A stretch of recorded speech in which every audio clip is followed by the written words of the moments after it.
I'll just say right off the bat that campus visits are an investment and they are also an investment that's worth it. And so when you are going on campus visits, I want you to make the most of those visits and not waste time visiting colleges that don't make sense. And so beforehand, I did share that your teen should do some research about the college and make sure they have a better understanding of the college before they go on their visits. That would be ideal. Also, too, making sure that it's a real visit. And what I mean by that is, especially if you have a junior, no drive-bys.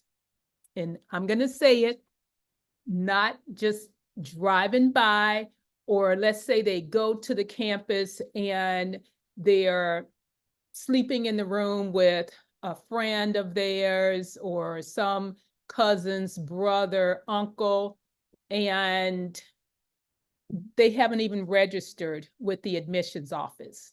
So that's not what I mean about a visit, and a visit that is really worthwhile. It's going to be actually RSVPing, and I talked about that before, and going at a scheduled time when the college is open, and that they also have visits scheduled for that time. So this would be a great time for you and your team to really get a feel for the campus, get a sense for the energy, the spirit of the campus, and ask questions as well.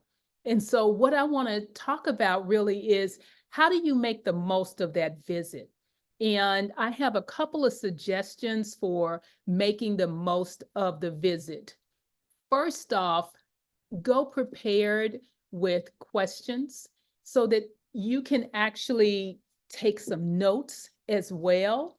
And so I usually give to students a campus visit checklist.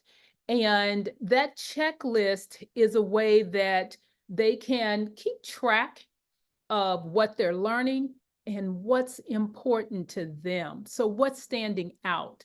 And, in the description, I'll include a link where you can get a copy of the checklist, and you can print that off or look at it on your computer and just kind of look at it along with me as I'm talking about this. But when you look at the checklist, you're going to see a number of different items. And, the facilities may not be that important. Maybe the fitness center isn't that important. So don't worry about it, but just really, it's for your team to take note of those things that matter to them. And so if there's a mention of the research opportunities with professors, and that's something of interest to them, mark it off that that college has that particular quality or criteria that's met. Another thing is that on the checklist, it actually mentions off campus. And so if there's a chance for you to visit off campus, definitely do that and get a sense for the community itself, especially if it's in a college town or it's in a rural area, getting a sense for that. And even if it's in the middle of a major city, getting a sense for the surroundings, because sometimes, students are okay with that. Other times they feel overwhelmed or less comfortable in a very urban environment. So really getting a sense for the surroundings as well. So the first thing is being prepared to take notes and having some good questions ready. And it could be 2 questions. It doesn't have to be a lot of questions. It could be 2 questions. And the key thing with that is you want to be consistent with every college campus that you're going to be visiting. And so with having just 2 questions prepared, it can be the same question for every college. They're not going to know, right? They're not going to know. So just have those 2 questions ready, and the answers will help you with really being able to compare them fairly. So that's one tip. The second one, and this one may surprise you, that is doing separate tours. Yeah, that's exactly. So if if the visit schedule on that day has enough people and you and your team can do separate tours, then I highly, highly recommend it. So let me just tell you this one quick story because I love telling stories, right? But this one quick one I'll share with you. So my son and I were visiting colleges when he was a junior, and this was several years ago. So we had visited this campus, and I knew that he was going to like it because they just had all of the clubs that he was interested in. This campus also offered an opportunity for students to teach their own class. And, I thought he would have really enjoyed that as a college experience. And so when we were doing our campus visit, we did do separate tours. And so we did the tours, and I'm on this tour just hearing all of these great things and thinking about, like, wow, my son is really going to love this about this campus. And at the time, he was doing ultimate frisbee at his high school. And so this college had an ultimate frisbee team, and it was one of their most popular clubs on campus. And they, were winning a lot of tournaments, etc. So I'm just like, wow, this is such a great campus for him. And I know this is going to be top of his list. So we did the tour, did the information session.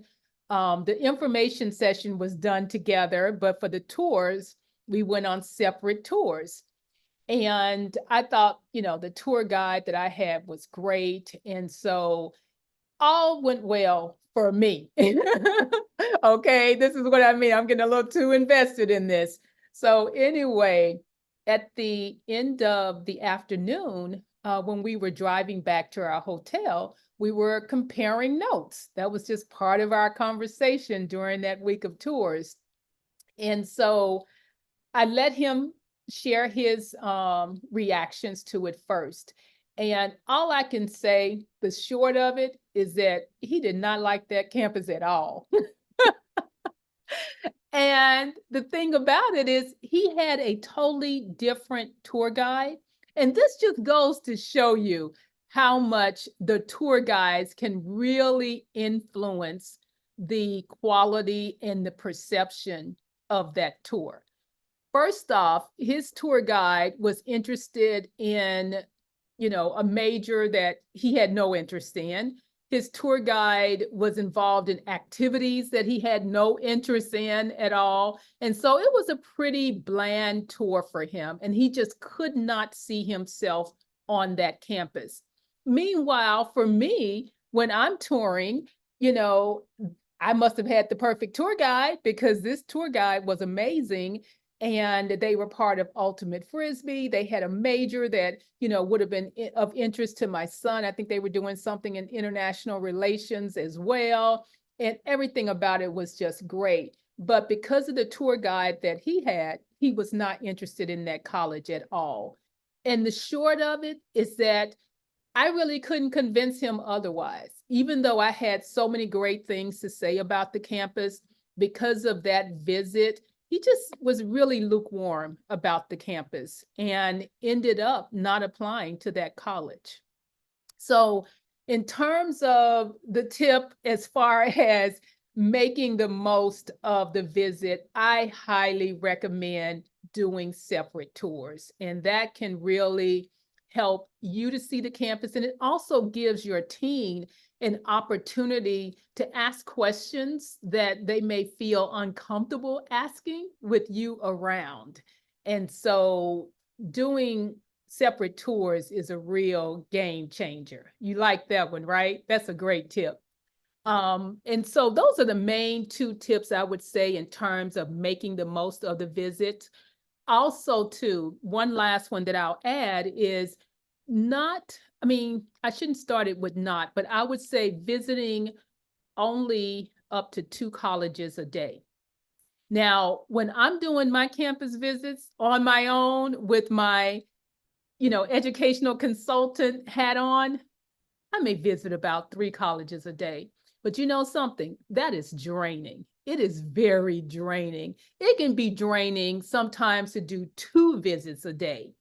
So I really encourage you to stick with 1 or 2 visits a day, because that way you can really have some time to debrief about the visits in between and at the end of the day, and also do it in a way that's relaxing without being burdensome or very tiring.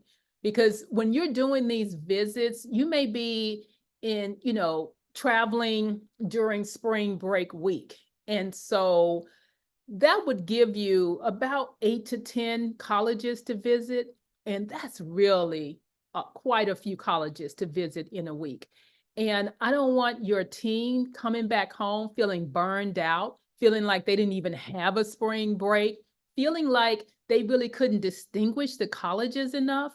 So just, going in with a game plan, being intentional with the visits, doing the separate tours, and limiting the number of visits that you do in one given day, that's going to help you with really making the most of that visit.